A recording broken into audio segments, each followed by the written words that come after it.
السلام عليكم. أظن يعني مفيش رمضان يجي ويعدي إلا لما لازم نعمل عجينة السمبوسك في البيت بمنتهى السهولة. أول حاجة جبت 3 كوبايات من الدقيق لجميع الاستخدامات، عليهم رشة ملح، نص معلقة من البيكنج باودر، ومعلقة كبيرة من النشا، و3 معالق من الزيت أي نوع عندكم. وبعدين بقى هبس الدقيق مع المادة الدهنية كده، هي مش أساسية بس بتفرق شوية. بعد كده بقى أحط عليهم كوباية من المية الفاترة بس شوية بشوية، عشان طبعا احنا عارفين إن كل نوع من الدقيق بيختلف عن النوع التاني. قعدت بقى أعجن مش أقل من 6، 7 دقايق، بعد كده سِبتها ترتاح نُص ساعة، وبعدين فردتها بالسمك اللي أنتم هتشوفوه دلوقتي، رفيّع أوي. على فكرة هي مش هتشرب زيت ولا أي حاجة، وهتبقى مقرمشة علشان خاطر النشا اللي حطيناه والبيكنج باودر.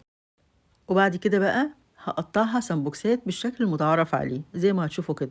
طبعًا أنتم ممكن تفندوا أي حاجة تانية. وجبت بقى الحشوة بتاعتي اللي هي لحمة مفرومة معصجة، أنتم ممكن تحطوا جبن أو تحطوا حتى على اللحمة المفرومة شوية جبن. ولمّا تقفلوها كده يا جماعة لازم تتبّتوا على القفلة كويس أوي علشان ما تفتحش أثناء التحمير. هنحمّرها في زيت على نار متوسطة.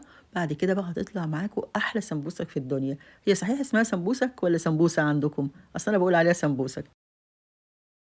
يا رب تكون عجبتكم، ولو عايزين تشوفوها بالتفصيل موجودة على قناتي على اليوتيوب أو صفحة الفيسبوك. ما تنسوش تصلّوا على النبي عليه الصلاة والسلام في التعليقات وكلنا نفكّر بعض، وألف